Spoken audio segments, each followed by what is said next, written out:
Dernière capsule de la saison avant la trêve estivale et vos probables départs en vacances, c'est tout le mal qu'on vous souhaite du moins, et donc l'occasion d'aborder un sujet plus jamais que d'actualité qui est votre départ en vacances et votre transhumance estivale. Un sujet qu'on avait déjà en partie traité précédemment, en parlant de navires, de croisières, en parlant de l'avion et de sa promesse d'hydrogène vert, en parlant de train la semaine dernière et même en parlant de vaisseau spatial dans lequel vous auriez l'intention de partir cet été quelque part dans la Voie lactée. Finalement, on n'avait pas parlé de voitures, et plus précisément de voitures électriques. Or, le sujet est assez d'actualité puisque tôt ou tard, nous passerons tous à l'électrique. Or, figurez-vous que l'autonomie d'une part et le réseau de distribution d'autre part sont respectivement les raisons numéro 2 et numéro 3 de non-achat de voitures électriques. Preuve que le sujet fait peur et certainement sur des longues distances comme un départ en vacances.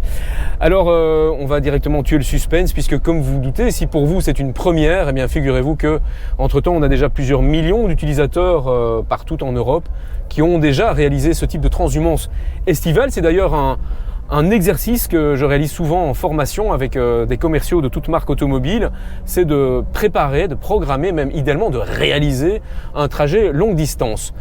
Exemple extrême, un Luxembourg-Lisbonne, c'est-à-dire plus de 2200 km, figurez-vous que ça ne va générer que à peine 3 heures de temps de recharge en tout, c'est-à-dire finalement le même temps de pause qu'on aurait réalisé avec une thermique dont il faut également de temps en temps faire le plein et soi-même faire l'une ou l'autre pause sanitaire, ça va de soi. Qu'est-ce qui permet d'atteindre d'aussi bons résultats sur des trajets de longue distance? Eh bien tout simplement le fait qu'entre-temps, le réseau de distribution est déjà très mature. Quelques chiffres, par exemple plus de 100 000 bornes déjà en Italie, en Espagne, 165 000 en France et près d'1 million de bornes publiques, donc disponibles pour tout un chacun partout en Europe. Quelques questions et quelques conseils, surtout avant votre départ. Eh bien, premier conseil, c'est dans la préparation de votre voyage, un petit peu comme nos parents et grands-parents préparaient avec des cartes routières la veille du départ. Eh bien, en 2025, les cartes routières sont remplacées par des applications et on vous conseille surtout d'utiliser l'application de votre constructeur parce que nul mieux que lui connaît votre véhicule et va vous proposer les arrêts les mieux adaptés par rapport à votre voiture.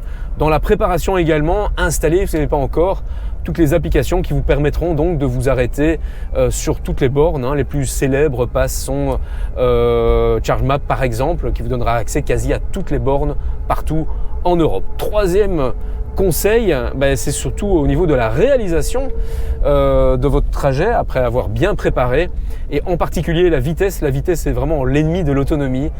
Vous donner un chiffre, si vous faites en moyenne du 110 km/h, ça vous permettra par rapport à du 130 km/h en moyenne.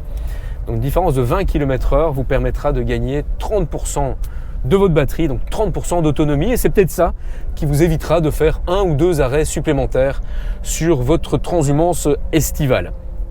Pour terminer, une petite anecdote. La Microlino quadricycle électrique avec laquelle j'ai réalisé chacune des capsules de la Minute Mobilité, ce quadricycle urbain porte toujours à l'arrière une plaque italienne. Pourquoi? Eh bien parce que je l'ai ramené de Turin-Bruxelles en à peine 2 jours. Ça peut sembler beaucoup pour certains, mais avec un véhicule d'à peine 100 km d'autonomie et une capacité de batterie de 10 kWh, si un véhicule tel que celui-là peut le faire, c'est le faire comme on dit en belge, vous pourrez le réaliser avec n'importe quelle voiture électrique. Quelle que soit votre destination de vacances, dans tous les cas, excellentes vacances et pour la dernière fois de la saison, bonne route!